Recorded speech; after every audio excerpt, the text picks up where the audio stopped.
시청자 여러분 안녕하십니까? 남북의 창 시작하겠습니다.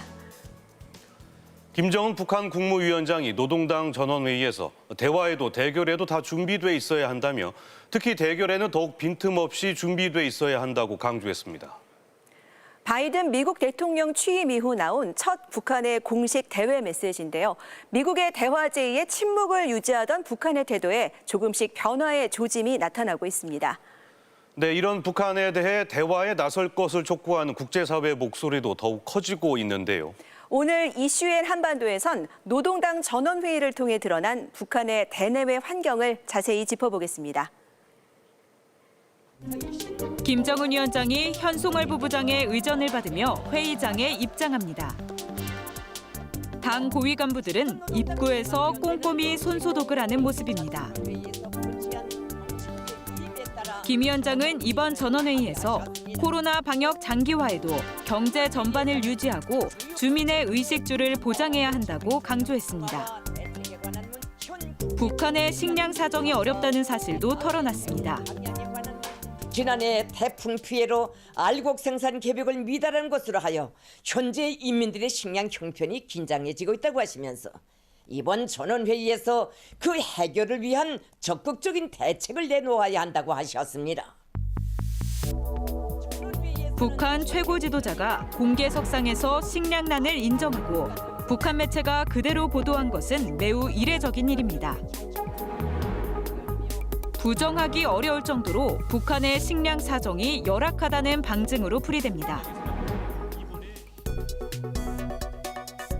앞서 한국개발연구원 KDI는 북한의 올해 식량 부족분이 최대 100만 톤에 이른다며 북한 자체적으로 해결할 범위를 넘어섰다고 분석하기도 했습니다.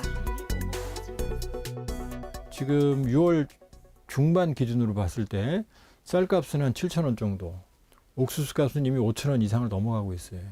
이 얘기는 평시에 비해서 쌀값은 60 내지 70%, 옥수수값은 이미 100% 이상, 2배 이상 가격을 뛴 상황이거든요.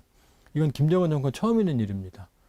특히 중국, 러시아 그리고 국제사회로부터의 어떤 외부로부터 식량 지원에 대한 일종의 어떤 신호 또는 어떤 시그널을 보내는 어떤 그런 형태로 볼 수 있습니다. 예. 이번 전원회의 6가지 의제 중 가장 관심을 모았던 국제정세와 대응 방향은 사흘째 회의에서 논의됐습니다. 김 위원장은 바이든 행정부가 내놓은 대북 정책에 대한 검토를 마쳤다며 대화와 대결 모두 준비돼 있어야 한다고 말했습니다. 특히 대결에는 더욱 빈틈없이 준비돼 있어야 한다고 강조했습니다.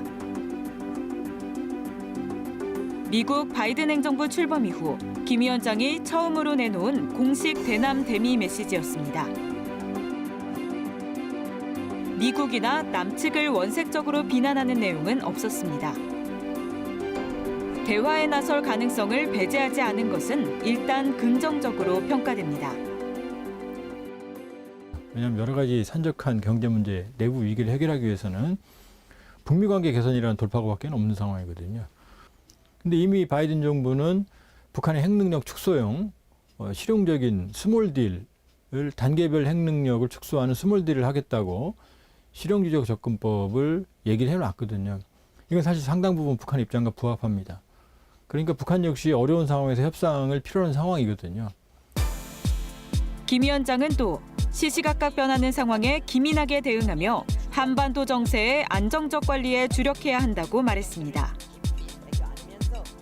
앞으로 북미 관계는 물론 미중 갈등 등 국제 현안에 대해서도 북한이 적극적인 역할을 하겠다는 뜻으로 해석됩니다. 그다음에 중국 공산당 창당 100주년 기념일이 7월에 예정되어 있기 때문에 아마 이 부분에 대한 어떤 북한의 어떤 고위 관료의 파견 또는 뭐 김정은의 방중 그리고 중국으로부터 또는 러시아로부터 지원 문제 이런 문제를 다뤘을 것으로 아마 보이기 때문에 그 부분을 공개하기는 상당히 어려웠던 것으로 보입니다. 이런 상황에서 바이든 행정부의 북한 문제 해법이 국제사회의 지지세를 넓혀가고 있습니다. 바이든 대통령이 참석한 G7 정상회의에선 북한 비핵화와 관련한 원칙을 공유하고 공동성명에 담았는데요. 북대서양조약기구 나토 정상회의에서도 북미 협상을 촉구하는 목소리가 나왔습니다. 지난 11일 영국 코널에서 개막한 주요 7개국 G7 정상회의. 초청국 자격으로 참석한 문재인 대통령은 영국, EU, 독일 정상들을 잇따라 만났습니다. 핵심 의제는 코로나19와 경제 협력이었지만 한반도 평화 정착을 위한 지지 요청도 빠지지 않았습니다. G7 정상들은 대북 메시지를 포함해 모두 70개 항목의 공동 성명을 채택했습니다.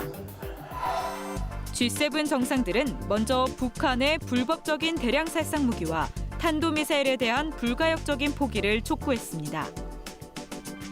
주변국과의 협의하에 대북 정책을 마련한 미국의 노력을 환영하면서 북한에는 대화를 촉구했습니다. 또 중국을 겨냥한 듯 모든 국가가 유엔 대북 제재 결의를 이행해야 한다고도 했습니다. I think we're in a contest, not with China per se, but a contest with autocrats, autocratic governments around the world. G7 정상에 이어 북대서양 조약기구 나토의 정상들도 북한에 대해 한 목소리를 냈습니다. 북한의 핵 전력과 탄도미사일 폐기를 종용하면서 미국과 의미 있는 협상에 나서라고 촉구했습니다. 북한 관련 언급이 없었던 2019년과는 사뭇 다른 모습이었는데 바이든 대통령의 의중이 반영된 결과로 보입니다. 북한이 남북관계 개선에 여전히 묵묵부답인 가운데 지난 15일은 6.15 남북공동선언 21주년이 되는 날이었습니다. 북한 매체는 6.15 공동선언에 대해 어떠한 언급도 하지 않았는데요. 문재인 대통령은 북한이 동의한다면 코로나 백신 협력을 적극 추진하겠다고 밝혔습니다. 2000년 6월, 당시 김대중 대통령과 김정일 국방위원장이 평양에서 만났습니다. 분단 이후 첫 남북 정상 간 만남. 두 정상은 화해와 협력, 평화 통일 노력을 약속한 6.15 공동선언을 채택했습니다. 우리 이 두 사람이 공동성명에 대해서 완전히 합의를 봤습니다. 여러분 축하해 주십시오. 6.15 공동선언은 이산가족 상봉과 금강산 관광, 개성공단 등 다양한 남북교류 사업에 마중물이 됐습니다.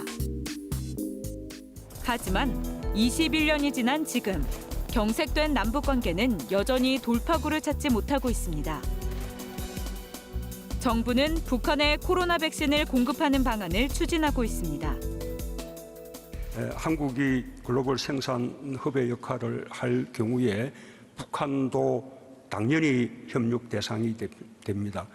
미국도 북한에 대한 인도주의적 협력에 대해서는 적극 지지하고 있다는 말씀을 드립니다.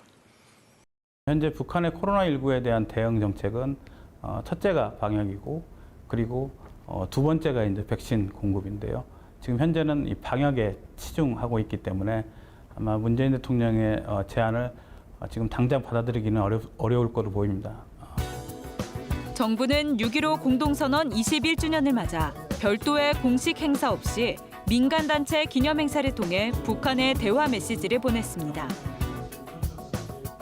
김부겸 총리는 코로나19 방역 협력과 이산가족 화상상봉부터 시작하자고 북측에 제의했습니다.